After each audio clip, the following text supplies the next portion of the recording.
Hello, everyone. This is Avin Savani. We're gonna get started here. This is gonna be a commercial underwriting webinar.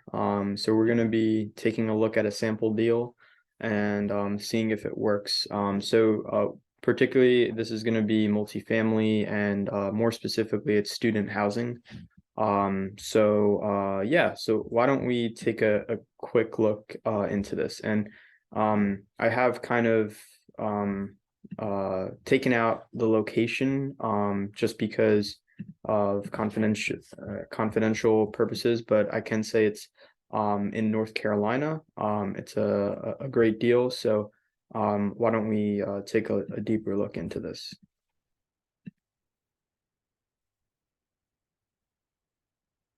All right, so here we go. So basically, you have this acquisition model, which you can pretty much model any type of deal, which is related to student housing.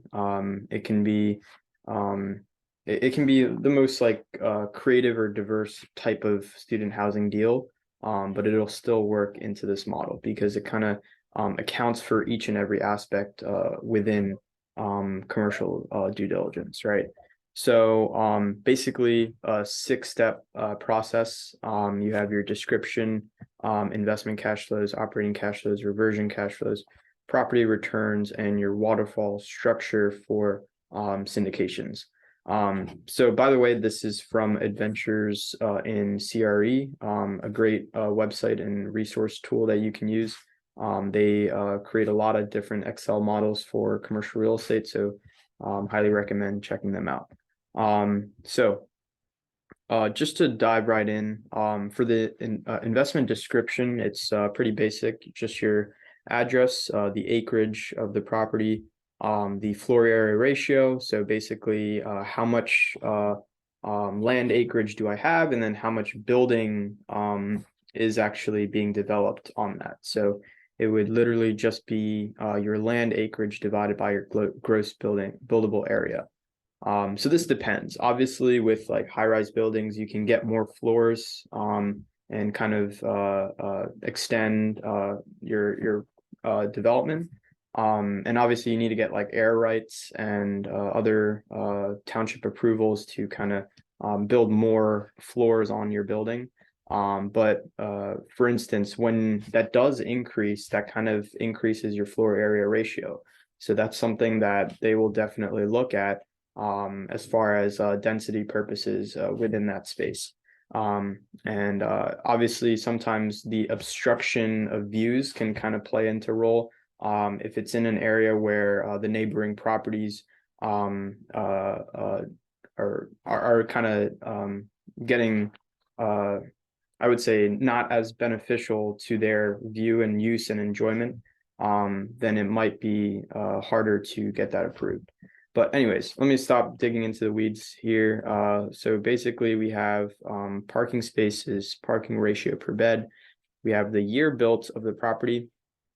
Criteria wise for us, we usually go 1970s and above, just for lead, asbestos concerns and other older type buildings that have in recent years kind of displayed those hazardous materials. So 1970s and above is our criteria, but obviously upon renovation, if it's already renovated, we would love to inspect it out and see the improvements and the quality of finishes that have kind of increased that property's value.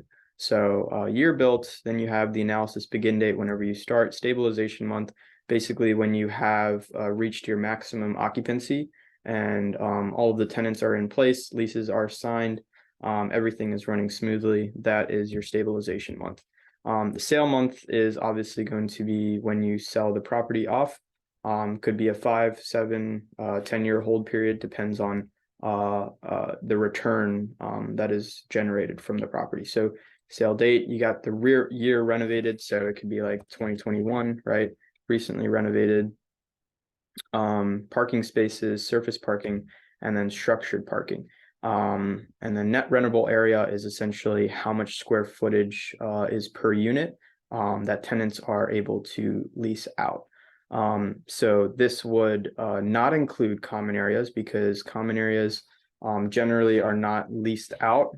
They're mainly for the public's use. So that would be kind of generated as like a CAM bill, which you'll see later on in this model. So you have 24 beds, average stories, 3 stories, and 2 buildings. Okay, so pretty basic description of the property. You can get more technical with that, but I'm just gonna go on to the next section. So investment cash flows, you're going to have your purchase price. Now, obviously, purchase price can just be your net operating income down here divided by your market cap rate. So that'll be the direct income cap approach, which many appraisers use.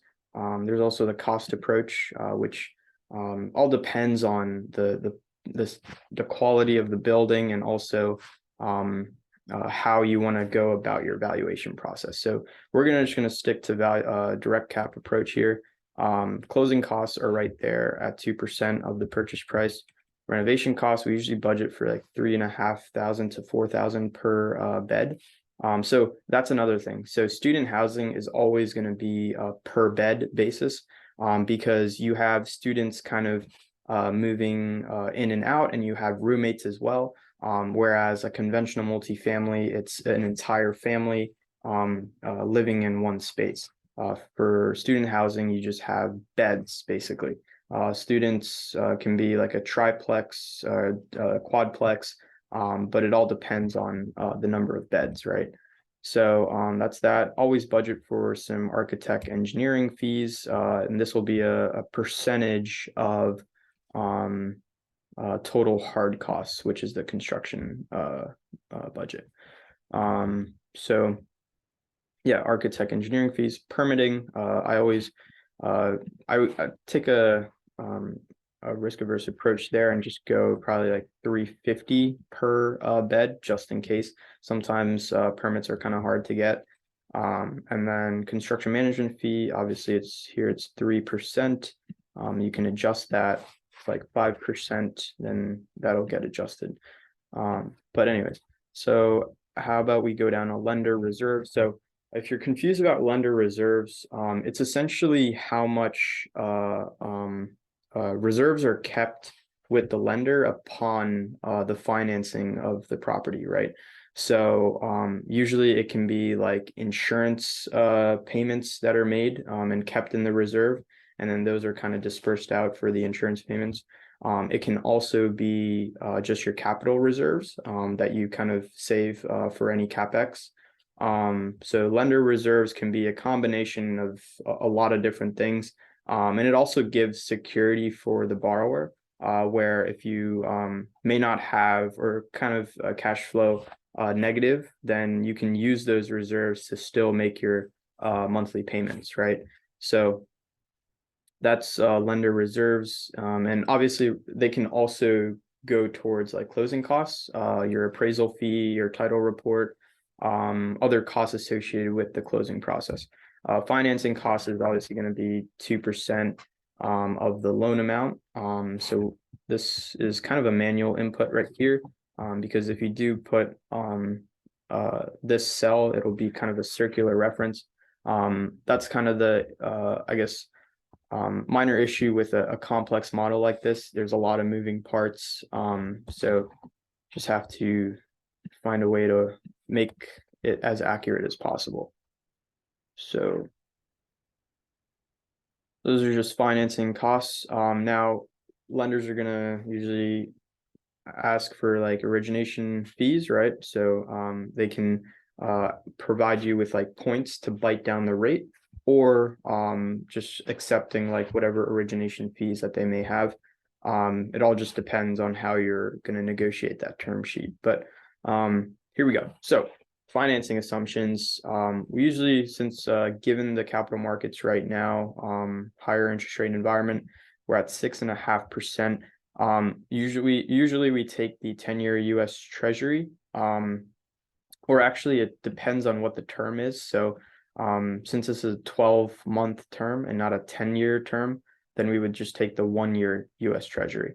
So if we take a look at what Treasury rates are at right now, we can see that the 1-year Treasury is at 4.64, right?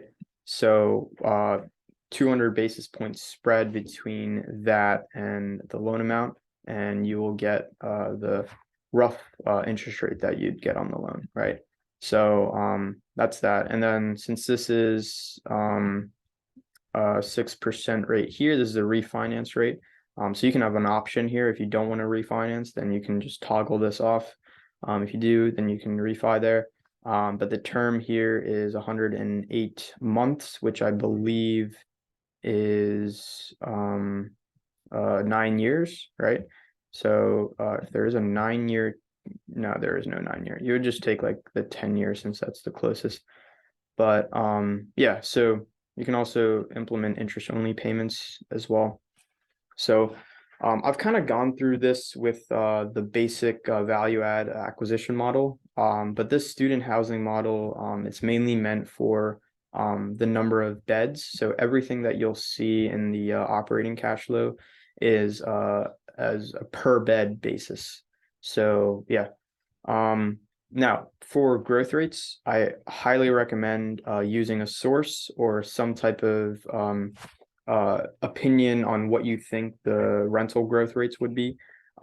So for instance, and I would also just take a conservative approach with that. So whatever the market average rent growth is for your market, I would most likely go 1 or 2% below that, just to kind of keep it safe. And then obviously you just want to inquire about the comparables as well, the comparable market rents, and seeing where your market rents kind of average out on like a per square foot basis, and then also just a per bed basis.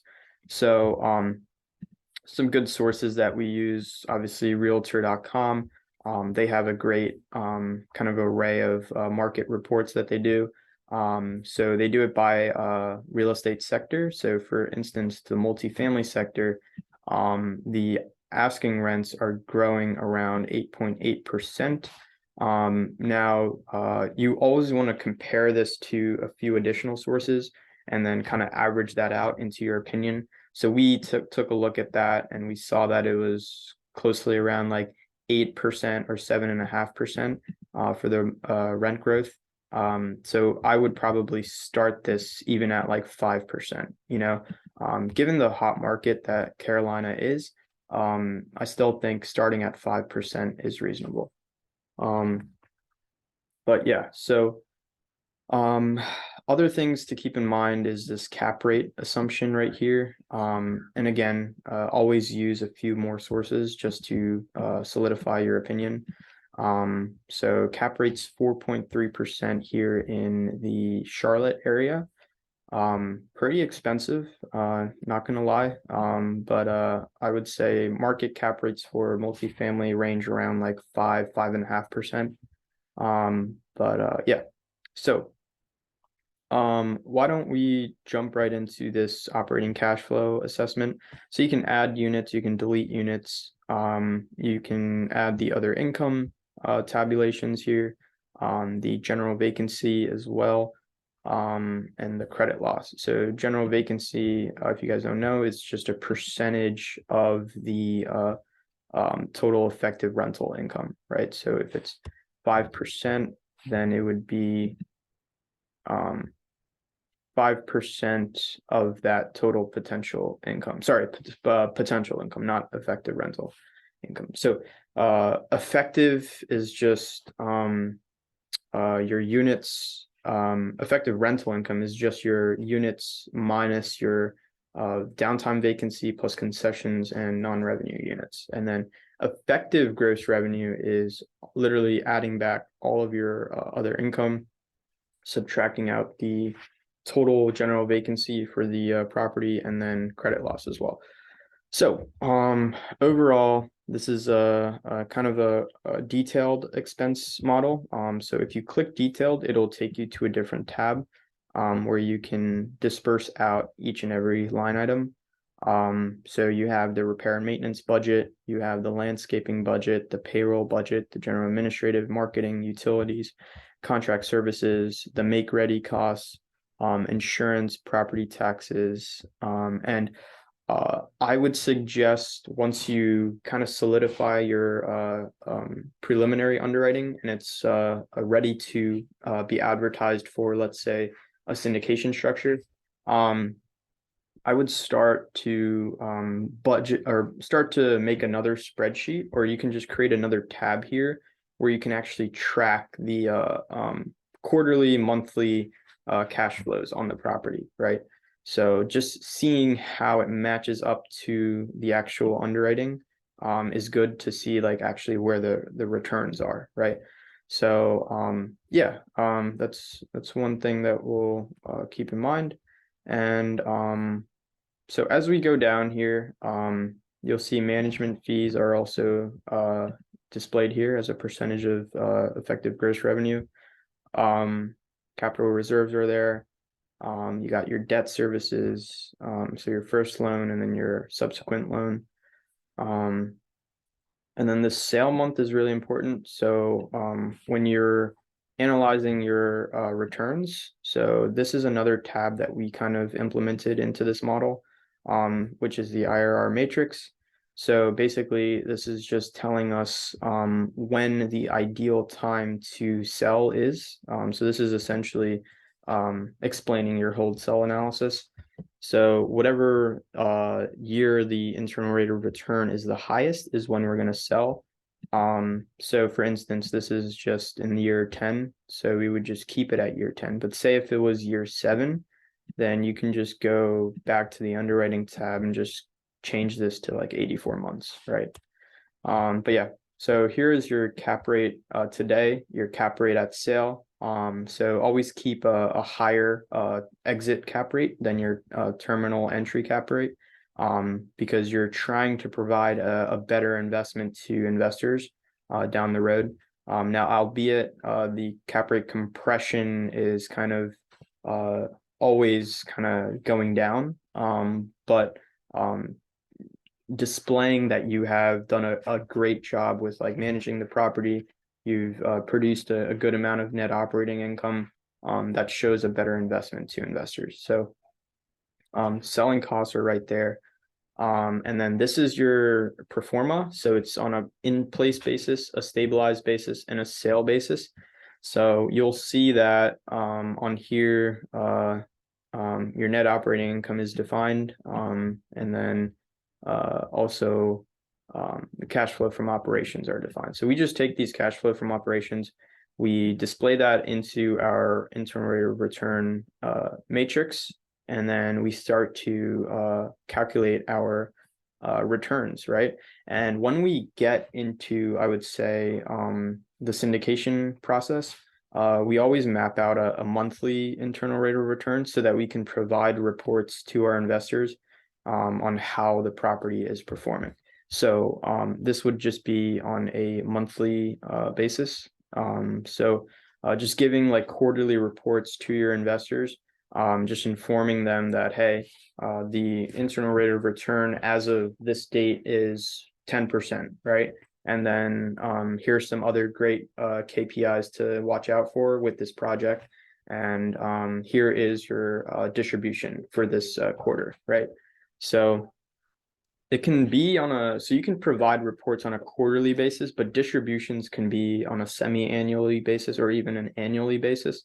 It just depends on how you structure your deal. But anyways, so just basics on this return matrix, the annual one, you'll see cash flow from operations, you'll see debt service, then your cash flow after financing, your property value, which is that exit cap rate, and that last year's net operating or income. And then selling costs, you got the proceeds from sale, the loan payoff on that final year, and then the sum of the reversions, right? So actually, I made a mistake on this one. So this underwriting, which is 205 in the underwriting tab. shows the loan payoff here, but it doesn't match what the loan payoff is in that last year. See, you see this discretion right here, 3,826,369, and then 3,922,591. So what it is that this year, this last year is taking into account the loan payoff after that entire year ends and not the beginning of the year, right? So what our model had was what the loan payoff would be at the beginning of the year, right? So if you go all the way towards whatever tab that was, you'll see that it's actually like the beginning of the year's loan payoff. So you can just make that manual edit in here just to see an accurate representation of your net reversion cash flows.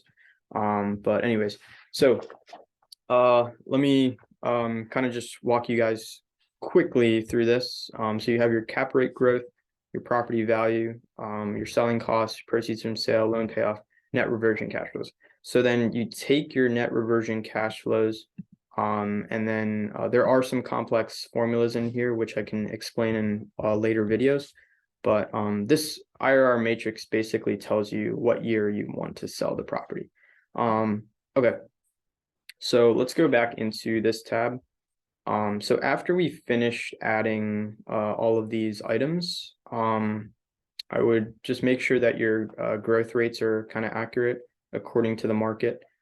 And then your lease startup month. So this kind of shows you what date that you're actually going to start up the leases, right? So this depends on when you actually sign the leases or when you start to sign the leases. So you can make that assumption there. And then you can add a custom roll up too. So again, we're going to see in later tabs here, like the expense ratios and the utility reimbursements. On average, we've seen like 40% for our expense ratios. Anything like above 50% raises concerns. So 40% is the general average for expense ratios. So this accounts for pretty much everything. But yeah, I'm kind of running out of breath here, but as we go into the timing and the reversion cash flows here, the sale month, obviously you can adjust, and then down here is the sale proceeds. So this is giving a quick snapshot of the profitability of the investment. So this gross sale proceeds minus the selling costs minus the loan payoff shows you what the equity proceeds from the sale are. So basically you have your valuation down here as well on a stabilized basis, an in-place basis, and a sale basis. And also the price per square foot on that as well. So yeah, pretty nice and neat way of kind of organizing this. I'm just trying to see what that cell reference is. Oh, the gross rent. Okay, so this is actually the rental rate per square foot. But yeah, okay. So as we go down to property returns here, you'll see total project cost without financing, with financing, and the loan funding happening, total loan funding, that is. So this includes the initial and the refinance assumptions. Here are the cash flow from operations, cash flow after financing. Now, this could be kind of a misrepresentation of this amount. Just basing it off of what we have here. Actually, since we haven't done any inputs, obviously this is negative, but this is just a base model just to walk through. But anyways, so net sale proceeds are there. If the lender has reserve releases, then they would be placed there, and then the loan payoffs are there. Net profit is calculated on a levered and an unlevered basis. And then internal rate of return and equity multiple is also calculated. So equity multiple, if you guys are unfamiliar with, it's essentially the unlevered cash flows divided. It can be on an unlevered or a levered basis, but it's basically the net cash flows divided by all of the negative net cash flows, right? So it kind of shows you what's going in and out of basically the bank account, and it shows you like how much money you're returning. Like if it's a 10x investment, this would be 10x, right? So yeah, and then gross internal rate of return is calculated here. Now, this is the most important metric, I would say, besides the internal rate of return and the cash on cash return. This is really what we try to look at the most. So before we go even into deeper an analysis, we're going to look at this yield on cost. So it's essentially your net operating income divided by your total project costs. So if you see here that it's L144, L144 is right here, which is your net operating income, divided by L49, which is up here in the total project cost with financing. So since you are using financing, you would take that cost and compare that percentage to the market cap rate.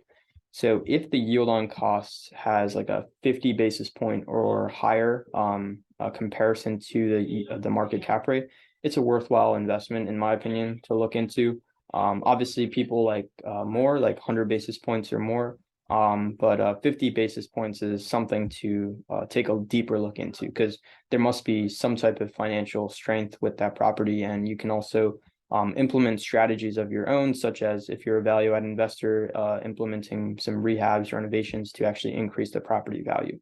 So that's really an awesome metric to look at. You can do it on an untrended basis or a trended basis, basically seeing what it is at sale as well. And that kind of flows with whatever sale month that you decide here.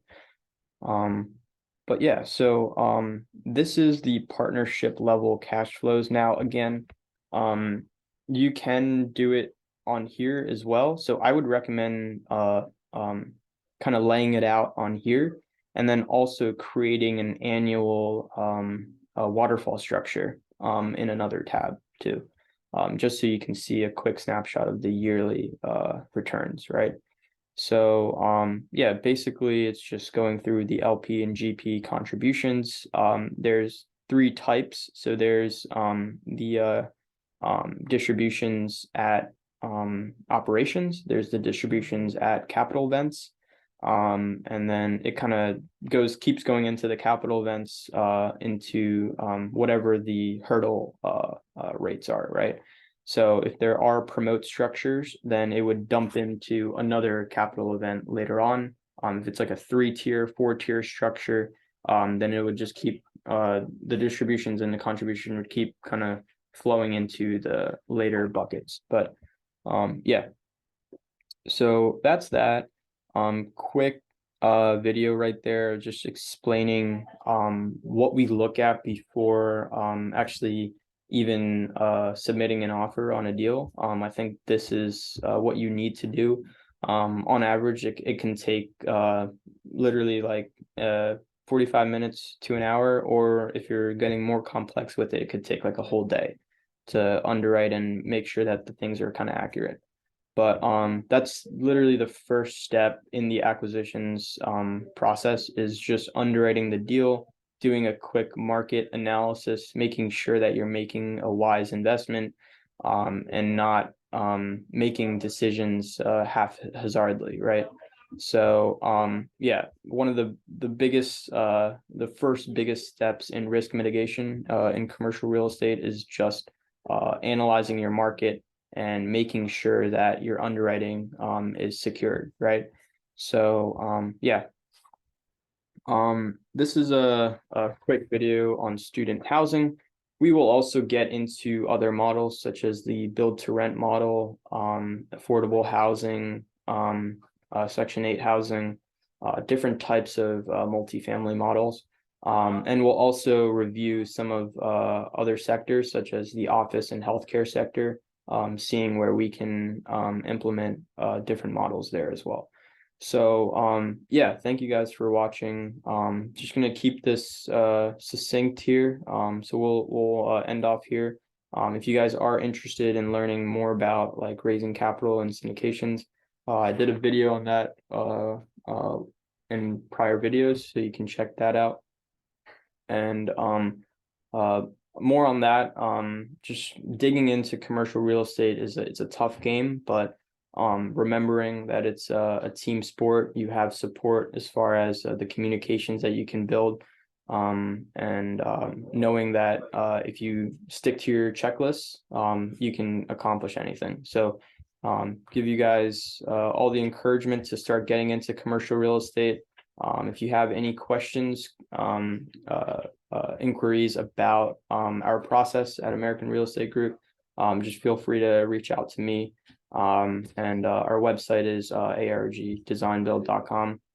So thank you guys again for watching, and stay tuned for more videos.